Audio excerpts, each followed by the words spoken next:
So this is actually a continuation from just some of the extraordinary things or remarkable things that transpired yesterday evening and last night. Well, one thing, I mentioned on here the other day, like I only had a handful of books with me, right? Well, one of them was La Docta Ignorantia by Sir Nicholas Cusa, which just translates from Latin into learned ignorance, right? And I thought it was Socratic ignorance, meaning the only thing I know is that I know nothing.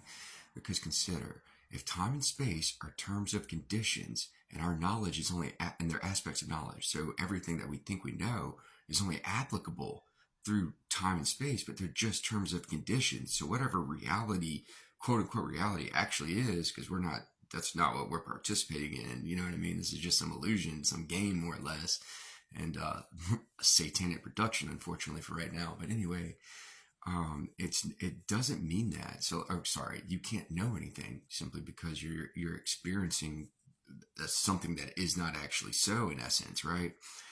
But anyway, it's not Socratic ignorance, and it literally, for whatever reason, my intuition like just made me pick up this book and look at page one or chapter one, beginning of chapter one. And learned ignorance is absolutely not Socratic ignorance. It's knowing that knowing is not knowing. Dude, it even mentions somehow it's like King Solomon.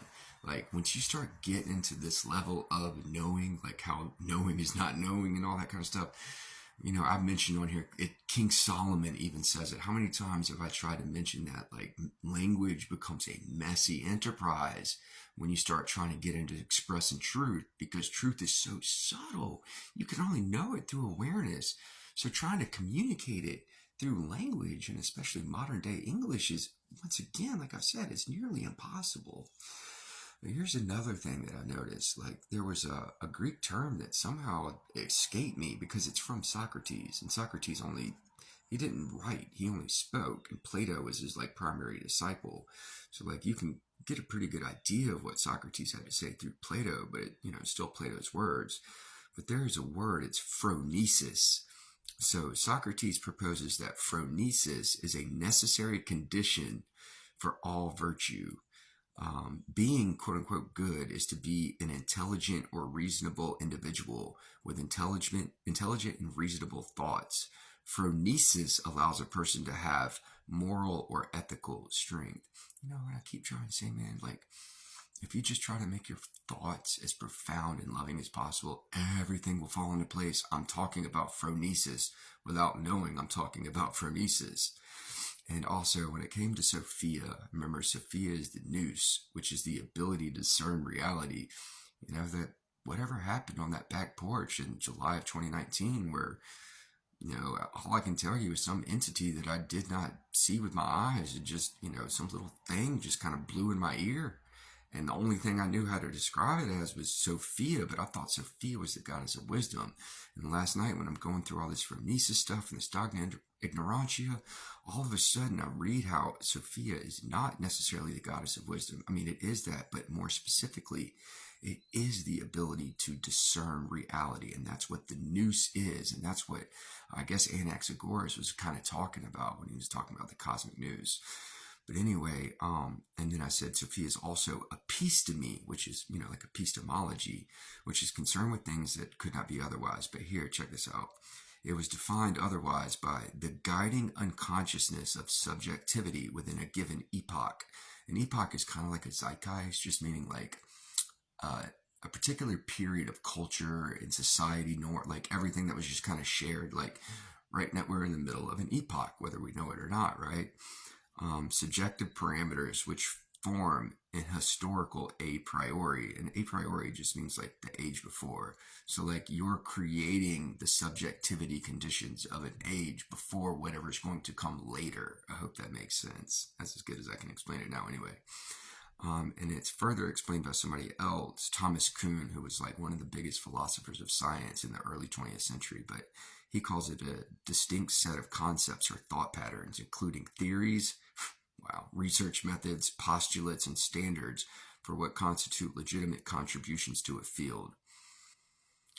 Philosophical materialism is essentially what's been the nature of our episteme at the moment. What if I'm fighting against certain things in particular, it is that, okay? Because it's a false program. It's nonsense. It's not true.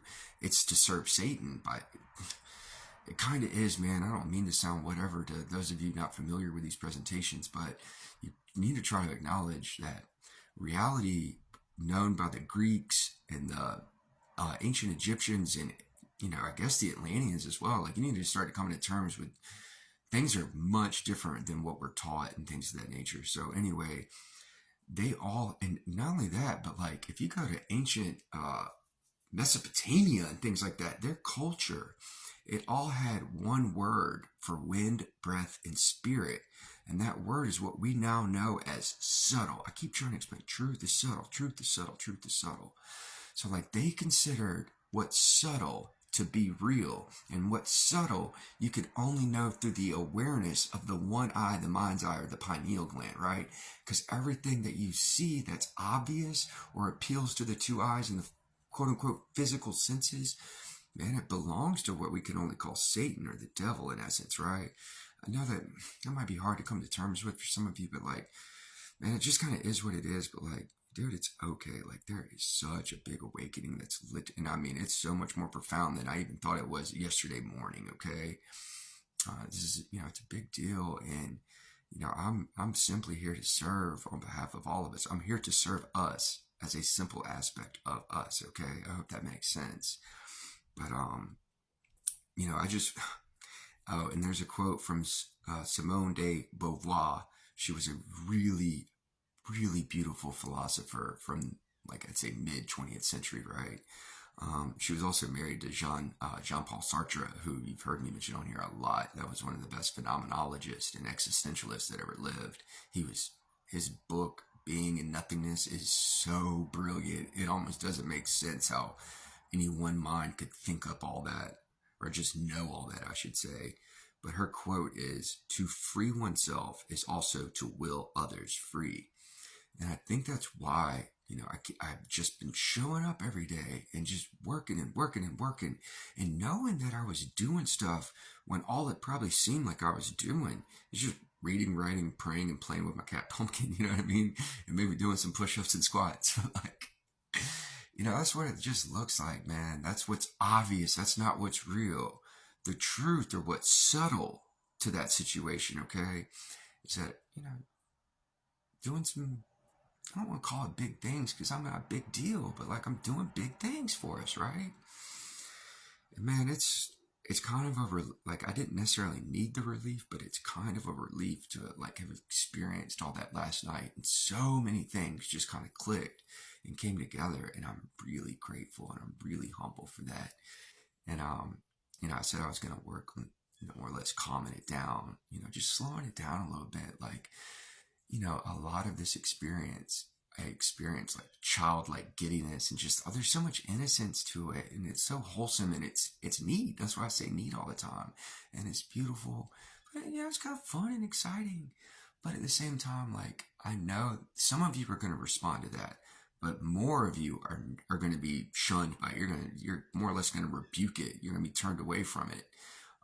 And rebuke also means to like criticize. So like, it's just going to be off-putting to you in a sense. And I don't want that to be so. I want to make myself available, and not necessarily appealing, but appealing to each and every one of you. Okay. Because this is our time. Okay. Like, if there is like a 2-minute drill in this game of quote unquote Pac-Man that we're essentially involved in with these archons, then like this is our game-winning drive, okay? Except we're down by like a lot, so we've got to score like 50 touchdowns within 2 minutes, but we can do it. Like, we actually can. We just have to know ourselves as the us and become this whole that we actually are. And all we have to do is be hopeful and loving. These archons and these Jesuit individuals, that there's non-Jesuit Jesuits, you call them, well, they're just not Hebrew Jesuits anyway. Listen, man, they cannot stand light that comes from stuff like love and hope.